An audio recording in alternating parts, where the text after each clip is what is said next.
दोस्तों, पिछले एपिसोड में मैंने आपको बताया कि किस तरह से मैंने अपने गांव से मां मठियाना के मंदिर जाने के लिए सिलगांव तक का सफ़र तय किया।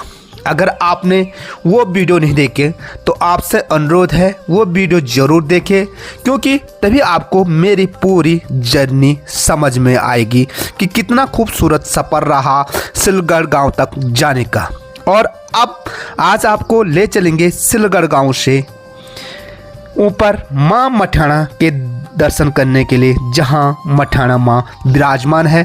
उसके लिए मेरी जो यात्रा होती है सिलगढ़ गांव से, अब पद यात्रा शुरू हो चुकी है और हल्की हल्की चढ़ाई और तेज धूप, सुनसान जंगल, और इस जंगल में सिर्फ अकेला सफ़र में मैं पहुंचता हूं मां मठियाना के ठीक नीचे एक गांव छोटा सा मठियाना। ये दुकानें शुरू हो जाती है और पहला वाला मां मठियाना का एक गेट मिल जाता है और यहीं से चौड़ा सा रास्ता और ठीक ऊपर पे घनघोर जंगल जहां मां का मंदिर है। इस रास्ते से गुजरते हुए आपको 4 गेट मिलते हैं, घनघोर जंगल, प्रकृति का खूबसूरत नज़ारा, और सामने पे नज़र पहुंचती है मां मठियाना के मंदिर में, जहां चर्चित में था एक बड़ा सा घान। तो आखिरकार मैं पहुंच ही गया था माता मठियाना के मेन मंदिर में, जहां से माता मठियाना के दिव्य मंदिर के दर्शन होते हैं। ठीक सामने पे देख सकते हैं सिद्धपीठ मां मठियाना का मंदिर, जहां लाखों की संख्या में माता के मंदिर के दर्शन करने के लिए आते हैं। तो आइए, क्यों यहाँ पे माता मठियाना का मंदिर स्थापित हुआ, इसकी क्या कहानी है, वो आपको वीडियो के तो माता मठियाना के दर्शन पाने के लिए काफ़ी उत्सुक हूँ। और जो रोड है मैंने आपको बताई सिलगांव तक जाती है, और सिलगांव से यहाँ ठीक पीछे से देख सकते हैं ये पैदल वाला रास्ता शुरू हो चुका है। बताया यहाँ से माता के दरबार में जाने के लिए लगभग आधे घंटे का रास्ता तय करना पड़ेगा। दरबार तक जाने के लिए रास्ता है वो काफ़ी चौड़ा है, पर लेकिन तेज धूप खिली हुई है और अभी तक कोई भी श्रद्धालु मुझे दिखाई नहीं दे रहे, क्योंकि मुझे काफ़ी लेट हो चुकी है कि 12:30 बजे मैं सिलगांव में पहुंचा हुआ हूँ। तो अभी तक लगभग मुझे लगता है ठीक 1:30 बजे मैं माता के दरबार में पहुंचूंगा। तो चलो कोई नहीं, मां मठियाना की कृपा रहेगी तो जल्दी पहुंचेंगे। चलते हैं धीरे धीरे, इन सीढ़ियों को पार करते हुए आगे बढ़ते हैं। तो काफ़ी ज़्यादा भयंकर वाली यहाँ सीढ़ियाँ हैं, इसीलिए आराम आराम से मैं निकल रहा हूँ माता के मंदिर की ओर। तो थोड़ा सा धूप भी, तो यहाँ पे ना ये वाला पेड़ देख करके मैं डर ही गया था। दूर से ऐसा लगा कि कोई जंगली जानवर तो नहीं है, तो लेकिन पास आकर के देखा ये तो पेड़ है। तो कुछ ऐसे डरावने चीज़ आपको अकेला जो घनघोर जंगल के रास्ते के बीच में मिल सकते हैं, पर लेकिन डरे नहीं। तो आराम आराम से माता की कृपा है यार, चलते हैं। खाना खा जाते समय कुछ घर मिलते हैं। बॉडी जी है, बॉडी नमस्कार। वे खानी पियानी अब ऐसा मेरा बनाना क्या गौची हो? यो तो मटन खा देखो। अच्छा मटन खा लियो वे। यग कितना दूर चाहिए? अब थोड़ा ही बाबा का खा दूं बाबा। हम यो अगसमुन साइड है। अगसमुन साइड है। हाँ अच्छा हो हॉल तांगर वे शुरू भाई अब न्यू है मेरा अब लोगोला। हाँ, यहाँ से शायद मैं पहुँचने वाला हूँ मां मठियाना के दरबार में, क्योंकि यहाँ से अब दुकानें भी शुरू हो चुकी हैं। ये देखिए सभी दुकानों में आपको श्रृंगार का सामान जो माता का होता है वो मिलेगा। सामने देखिए चुनरिया, और यहाँ पे खाने के लिए भी आपको पूरा, तो खाने के लिए भी यहाँ पे पूरी व्यवस्था है। शायद अंकल जी की है, चलिए मिलते हैं अंकल जी से भी। नमस्ते। अच्छा आप ये दुकान जी है? अच्छा यहाँ पूरा प्रसाद में। अच्छा आप शुभ नाम? तो यू गाँव क्या चीज? सिलगांव में होनी भी नौ क्या चीज हमको था मठियाना खा। अच्छा मठियाना खा मां मठियाना। अच्छा मंदिर कितना दूर से भी? थोड़ा 10 मिनट हो रहा है। अच्छा तो ये देखिए ताऊ जी की भी अपनी पूरी दुकान में माता का प्रसाद रखा हुआ है। बाकी प्यारी सी दुकान है, स्वरोजगार के लिए यहाँ पे आपको चाय पानी और चाउमीन भूख लगे तो यहाँ पे ले सकते हैं। ताऊ जी को पूछते खाने में क्या क्या मिल रहा है? चाउमीन साहब मैगी। अच्छा, बस वही चीज। बाकी जन रोने व्यवस्था वो तो मंदिर में है। मंदिर में। अच्छा, ये पुन्नी होम स्टे नहीं है पुन? ना ना। अच्छा,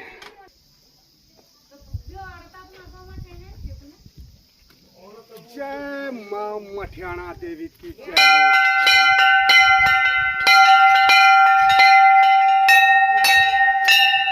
तो फाइनली मठियाना गांव में मैं प्रवेश कर चुका हूं और यहीं कुछ दूरी पे माँ मठियाना का मंदिर है, जिनका पहला वाला प्रवेश द्वार ये समीप पे देख सकते हैं।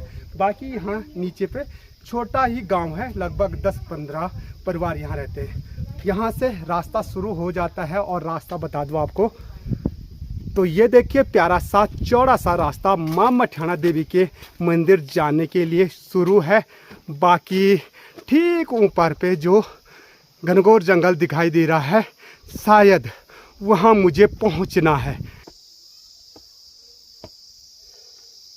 जय हो माँ मठियाना देवी, तेरी जय जयकार हो।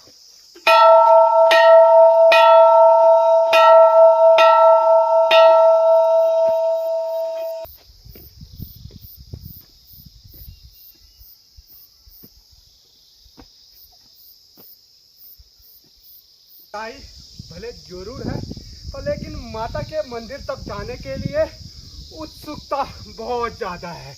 तो ग्रामीणों ने बताया कि यहाँ थोड़ा सा पानी की जरूर कमी है, पर लेकिन आपने देखा होगा भाई, सिलगांव से यहाँ तक पहुँचते ही जो रास्ता था वो पूरा खड़िंजा मार्ग था। देखिए माता के मंदिर में जाने के लिए भीड़ देख सकते हैं शुरू हो चुकी है, और ये भी माता के मंदिर में जा रहे हैं। इनका गांव का नाम पूछते हैं। आपका खास ना? सिलगांव का? हाँ। अच्छा, अब आर माँ का मंदिर में? हाँ, अच्छा। ये ठीक है। हाँ। चलो बधाई हो आप लोगों तक करवा चौथ की बहुत से ढेर सारी शुभकामनाएं। तो आज करवा चौथ का व्रत भी है, तो इसीलिए माता के दर्शन करने के लिए भक्त जा रहे हैं।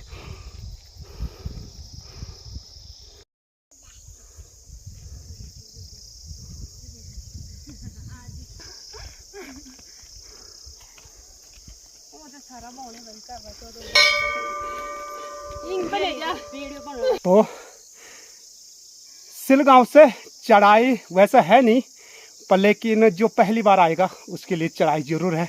पर लेकिन हम पहाड़ी लोग हैं तो इतना महसूस हमको चढ़ाई नहीं लगेगी। वैसे भी चढ़ाई तो है नहीं, हल्का हल्का सा, ऐसे हमारे गढ़वाली में बोलते हैं स्लो वो रास्ता, जहाँ चढ़ाई ना हो और उतराई भी ना हो और सीधा भी ना हो, सलूबदार। आपके यहाँ क्या कहते हैं ज़रूर बता दीजिएगा। बाकी ये देखिए पीछे का प्यारा सा व्यू। अब यहाँ से ना पूरा जो जंगल है वो पूरा चीड़ वाला है। हल्की हल्की चढ़ाई और तेज धूप का लुत्फ उठाते हुए आखिरकार काफी करीब हूँ मैं माता के मंदिर में। और ये प्रवेश द्वार देख सकते हैं, ये माता के मंदिर तक पहुँचने के लिए चौथा वाला प्रवेश द्वार। और यहीं से पास पे वो घान भी दिखने वाला है। तो यहीं पास से वो घान दिखाई दे रहा है, जिसको परसों ही एक श्रद्धालु ने माता के मंदिर में भेंट किया था। ये वो घान है जो सबसे बड़ा घान माता के मंदिर में समर्पित किया एक भक्त ने, जिसका वजन बताया गया 211 किलोमीटर। तो वो मेन गेट पे लगा हुआ है। आइए चलते हैं। अब यहाँ से मंदिर की घंटियाँ तो दिखाई दे रही है, पर लेकिन मंदिर जाने के लिए जो रास्ता है ये देखिए, खूबसूरत रास्ता पूरा। और यहीं से सामने से अब मेरे जो कदम है वो काफ़ी तेज से बढ़ रहे हैं, मानो कि माता के दर्शन पाने के लिए भी काफ़ी उतावलू हो। ये देखिए, वाह, घंटियों की आवाज़ सुनाई दे रही होगी।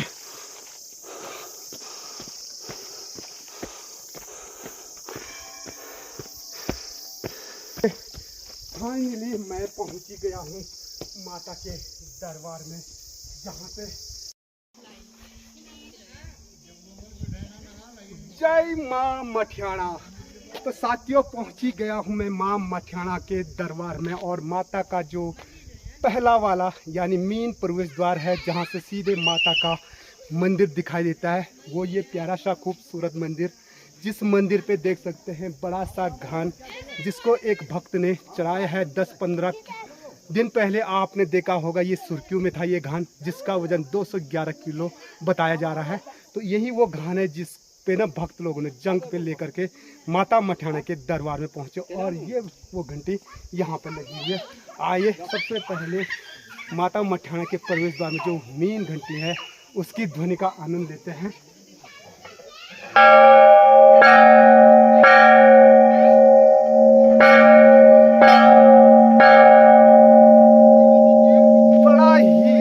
बड़ी ही सुरीली आवाज। तो दोस्तों एक बार माता के दर्शन कर लेते हैं और उसके बाद जो मंदिर का प्यारा सा व्यू है, माता के मंदिर की जो कहानी है वो आपको सुनाएंगे।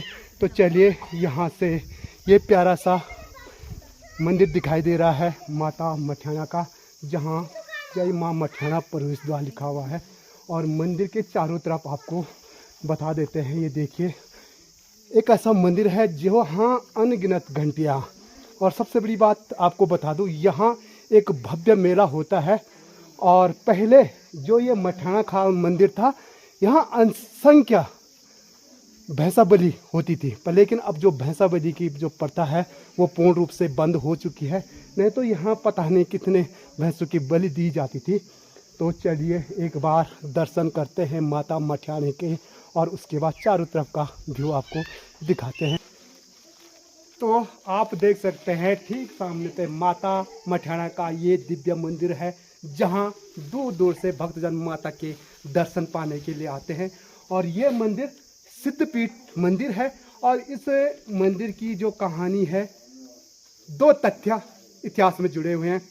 एक माता सती से इसका तथ्य जुड़ा हुआ है, जो सिद्धपीठ के नाम से ये मंदिर प्रसिद्ध है। दूसरा, वो यहीं की जो स्थानीय देवी है उनके नाम से ये मंदिर प्रसिद्ध है। मंदिर की कहानी क्या है, अंदर पुजारी लोग हैं। आइए माता के दर्शन करने के बाद आपको माता के इस दिव्य मंदिर की कहानी भी सुनाएंगे।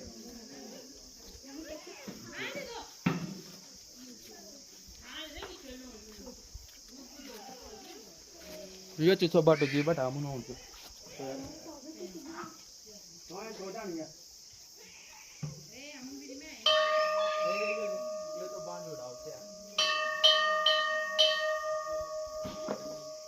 माता के मंदिर में मैं पहुंच चुका हूं। ये माता की वो दिव्य डोली है जो दीवारा जाती है। बाकी मेरी माता की जो दिव्य मूर्ति है ठीक सामने पे देख सकते हैं, जहां माता के मंदिर में दर्शन पाने के लिए भक्तों की भीड़ जुटी रहती है। आतुर रहते हैं सभी भक्त माता के मंदिर में दर्शन करने के लिए। और मुझे भी आज माता का दर्शन करने का सौभाग्य मिला है। जय माता मठाना देवी, जय जय जय जय जय हो माँ मठाना। आइए भक्तों, कभी माता के मंदिर में और यहाँ मेरी माता के दर्शन जरूर कीजिएगा। माता के मंदिर में जो भेंट की जाती है, माता को सिरपल भेंट किया जाता है। यहाँ का ये प्रसाद होता है। तो यहाँ के जो मंदिर की देखभाल करते हैं उन्होंने बताया कि इस नारियल को यहाँ पीछे फोड़ना पड़ता है और आधा माता को चढ़ाना पड़ता है। तो यहाँ पड़ता है कि जो ये नारियल है इसको माता के मंदिर में तो पड़ता है, मानता है कि माता के लिए नारियल समर्पित करते हैं, भेंट करते हैं, और यही नारियल माता को चढ़ता है और यही प्रसाद के रूप में हमें अपने घर ले जाना पड़ता है। तो चलिए माता के दरबार में नारियल चढ़ाते हैं। तो जो यहाँ के मंदिर की रखवाल करते हैं तो उन्होंने बताया कि पीछे ही इस नारियल को तोड़ना पड़ता है, तब जाकर के माता को भेंट करना पड़ता है। जय जयकार हो माँ भगवती, जय कुल देवता नमः, ब्रह्म देवता नमः, जय माँ मठाना। ठाणे के मैंने आपको दर्शन करवाए।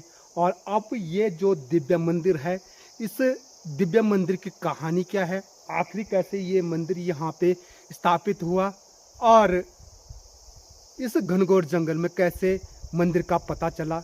लोक मान्यताओं के अनुसार यहाँ पे 2 कहानियाँ हैं। लोक मान्यताओं के अनुसार जो दक्ष की पुत्री है सती। माँ सती जब अपने पिता के यहाँ जाते हैं, जब उनका यज्ञ रहता है, उस यज्ञ में आपको पता है कि भगवान शिव को बुलावा नहीं आता है, और न बुलाने पे माँ सती फिर भी अपने पिता के उस हवन यज्ञ में जाते हैं, जहाँ वो देखते हैं कि सभी देवी देवताओं का स्थान है, मात्र उसमें भोलेनाथ का स्थान नहीं है।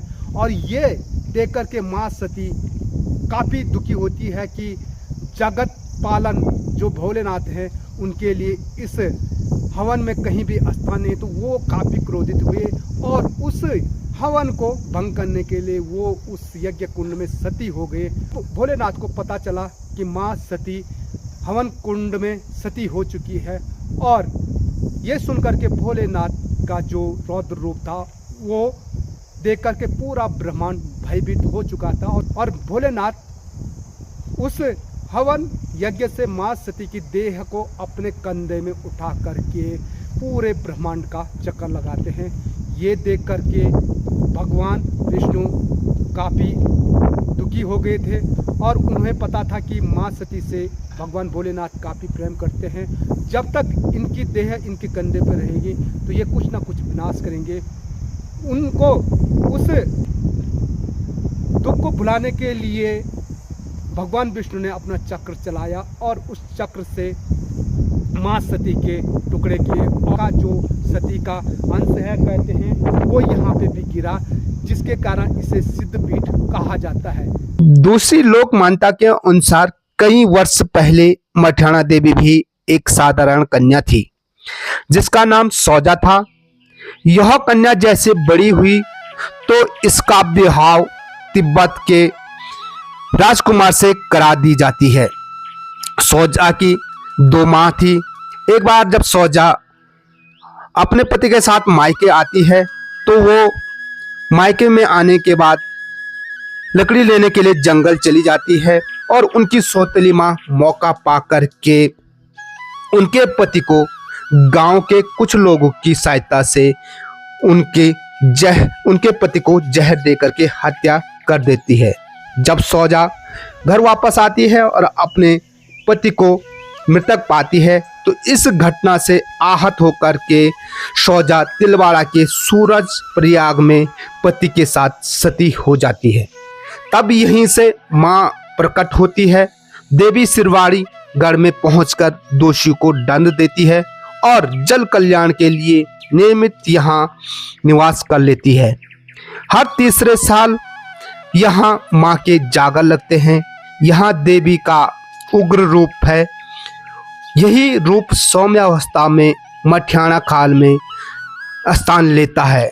यही से माँ मठियाना का नाम भी जगत में प्रसिद्ध है। मठियाना माँ यहाँ शक्तिपीठ के रूप में भी प्रसिद्ध है। तो कितना प्रसिद्ध मंदिर है अंकल जी ये? ये तो उसका तो कोई इतिहास ही नहीं है सर। हाँ जी, इसका कोई इतिहास, चारों तरफ मड़घाट है। हमारे 11 गांव के जो लोग एक्सपायर होते हैं उनकी बॉडियां इधर आती हैं। ये घाट है, उधर घाट है, और ये चारों तरफ मंदिर के पीछे घाट है। तो ये सब तो कुछ ऐसे हलचल भी होती है? कुछ नहीं होता सर, यहाँ देवस्थल है। पहले होता था, हाँ, जब यहाँ बलि प्रथा थी उस टाइम होता था थोड़ा बहुत। इसके साथ तो पता नहीं कितने गण चलते हैं। हाँ। अब इसके बाद विधि विधान से उसकी पूजा हो रही बेचारी की। तो जब यहाँ पे माता के मंदिर में बलि प्रथा थी उस टाइम तो आपने डर था जी। हमारे बुजुर्ग डराते थे अच्छा। कि भैरवभूत आते हैं। आजकल विधि विधान से माता की पूजा हो रही है। ऐसा कुछ नहीं है। आप प्रांगण में सो जाओ अकेले, मंदिर के अंदर कोई नहीं सो सकता है। बाहर कहीं भी सो जाओ आप, उधर सो उधर सो। हम तो सोए रहते हैं इधर। कभी गर्मियों में ऊपर छत पे सो गए, इधर सो गए। जंगली जानवरों का भी खतरा नहीं है? आते ही नहीं। वो वैसे भी इंसान से बराबर गंदा कोई है ही। बिल्कुल। है? जब यहाँ पे बलि प्रथा थी आपने देखी थी उस टाइम? हाँ हाँ, हमारे सामने लाश, हम जो छोटे थे उस टाइम 49 बाई कटे थे एक दिन में। एक दिन में यहाँ लाइन लग जाती थी, उधर डालते थे। फिर आप 15 दिन बाद आओ, 20 दिन बाद आओ, 1 महीने बाद, कोई स्मेल नहीं। अच्छा, स्मेल कुछ भी नहीं। ये ऊपर जो घड़ियाल देवता हमारे इष्ट है। आप हमारा क्या सभी का है। अच्छा, ये ऊपर सामने पे सामने ऊपर इष्ट है हमारा। जी जी, हमारा क्या सभी का है, सभी का। हाँ जी, उत्तराखंड का ये पूरी संस्कृति हमारी। जी जी। तो इधर से भी रास्ता है, एक कच्चा रास्ता है। हाँ जी। फिर ये पूरा जो है गरुड़ से छाया रहता था। अच्छा। पूरा मतलब एक भी पेड़ आपको खाली नहीं मिलेगा। जब उनको पता चलता था कि यहाँ नवरात्र शुरू हो गए। अच्छा, नवरात्रि में अष्टबली होती थी। हाँ, नवरात्रों में जब होता था तो यहाँ पहले आ जाते, एक दिन पहले आ जाते थे वो।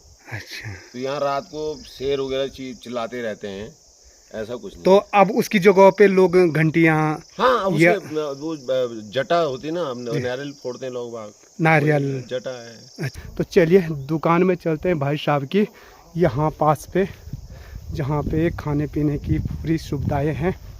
तो पहाड़ों में भाई रोज़गार, सरकारी नौकरी नहीं पर लेकिन स्वरोज़गार अपना ज़रूर है। यहाँ पे देखिए इन्होंने एक अच्छी सी पहल कर रखी है मंदिर को सफाई करने के लिए। जो इनके दुकान में कोई ग्राहक आएंगे तो गंदगी ना हो। यहाँ पे देखिए जैविक कूड़ादान के लिए। तो आइए चलिए इस दुकान के अंदर ले चलते हैं, भाई साहब से आपको मिलवाते हैं। छोटी सी दुकान है यहाँ कुछ इस प्रकार से। तो ये हैं ये हैं दुकान के मालिक और वितराग। तो चलिए इस दुकान के अंदर चलते हैं। भाई साहब का शुभ नाम? बुद्धि सिंह राणा। अच्छा, हाँ जी। आप गांव भी ये हम लोकल हैं यहाँ के। जी। बस नजदीक है हमारा गांव, 1 किलो 1.5 किलोमीटर। जो माँ मठाना देवी का मंदिर है, कितने गांव का ये हम 11 गांव वालों का है जी। और बस ये लोग हम पूछते हैं इसको। हर 6 महीने में नवरात्रे होते हैं इधर, और 12 साल में जगह होती है। 12 साल में ये और लोग आते जाते रहते हैं। अच्छा, यात्री लोग आते तो जाते। मानता क्या होगी माँ मठाना देवी की? मानता है सिद्ध पीठ है, जैसे मानोगे तो सब सिद्ध पीठ है। भगवान को भी मानोगे तो, किसी को भी मानो तो सिद्ध पीठ है सब। तो जैसे कोई अगर यहाँ आए और लेट हो जाए तो रहने की व्यवस्था है, रहने के लिए फ्री है, पर खाने का एडजस्ट अपना आप करना पड़ता है। नहीं तो हम लोग भी बैठे हैं यहाँ पे, दुकानदार लोग। हाँ, वही कहना चाहता हूँ कि जैसे दुकानदार आए तो आप लोग बैठे बनाते हैं। हाँ, बनाते हैं, रोटी भी बना देते हैं। कोई आ गया तो दाल चावल भी बनाते हैं, ऑर्डर पे बनाते हैं। ऑर्डर पे बनाते हैं। किसी ने फोन कर दिया हम लोग आ रहे हैं, तो ये बिस्तर फ्री है, रहना फ्री है, ठीक। बस और कुछ नहीं। तो देखिए आप अगर यहाँ रहना भी चाहते हैं तो पास पे भाई साहब की दुकान है, यहाँ पे आप ऑर्डर दे करके इनसे खाना बनवा सकते हैं। तो साथियों, इस प्रकार से मैंने माता मठाना देवी के इस पवित्र सिद्ध पीठ के आपको दर्शन करवाए और माता मठाना देवी के भी आपको दर्शन करवाए। आपको बता दूं कि अन्यत्र तीर्थ स्थलों में आपने मूर्ति की पूजा की होगी, मूर्ति, और आपको बता दूं जहां भी आप गए होंगे जिस भी मंदिर में, तीर्थ स्थल में, वहां मूर्ति की पूजा की जाती है। पर लेकिन मां मठाना देवी का एक ऐसा मंदिर है जहां मूर्ति की पूजा नहीं बल्कि मां के गर्भगृह, जहां पे वो बड़ी सी डोली है उसके ठीक नीचे माता की गर्भगृह है, जहां पे माता की गर्भगृह के रूप में या इस मंदिर में पूजा की जाती है। बाकी ये भरदार पट्टी की एक इकलौता ऐसा मंदिर है जो कि सिद्धपीठ के नाम से प्रसिद्ध है, मठाना खाव। आइए जरूर माँ मठाना देवी के दर्शन जरूर कीजिएगा। बाकी मठाना खाल तक पहुंचने के लिए आपको मैंने अपने ब्लॉग के माध्यम से बाकी माँ मठाना के दर्शन करने के लिए आपको बता दिया है कि यहाँ का रास्ता कैसा है और कितना प्यारा खूबसूरत रास्ते से होकर के आप माता के मंदिर तक पहुँच सकते हैं। और जो भक्त सच्ची श्रद्धा और भक्ति से माता मठाना के मंदिर में आता है उसकी मनोकामना मेरी माँ मठाना देवी पूर्ण करती है। तो ज़रूर आइए माँ मठाना देवी के मंदिर में। अब माँ मठाना देवी से भी विदा लेते हैं और आप लोगों से भी विदा लेते हैं। कैसा लगा आपको माँ मठाना देवी के दर्शन करके कमेंट्स में जय माँ मठाना देवी जरूर लिखिए। माँ मठाना देवी आपकी मनोकामना पूर्ण जरूर करेगी। और ऐसे ही शानदार ब्लॉग अब प्रसिद्ध तीर्थ स्थल के आपको आगे से देखने को मिलेगा। इसीलिए दोस्तों आप मेरे इस चैनल को सब्सक्राइब जरूर कीजिएगा। जो नए हैं वो चैनल सब्सक्राइब नहीं किया तो चैनल को सब्सक्राइब कीजिएगा। आप लोगों का स्नेह आशीर्वाद से मैं नए तीर्थ स्थलों के दर्शन आपको करवाऊंगा। मिलते हैं आपको नेक्स्ट एक प्रसिद्ध तीर्थ स्थल में। जय उत्तराखंड, जय देवभूमि, जय श्री केदार।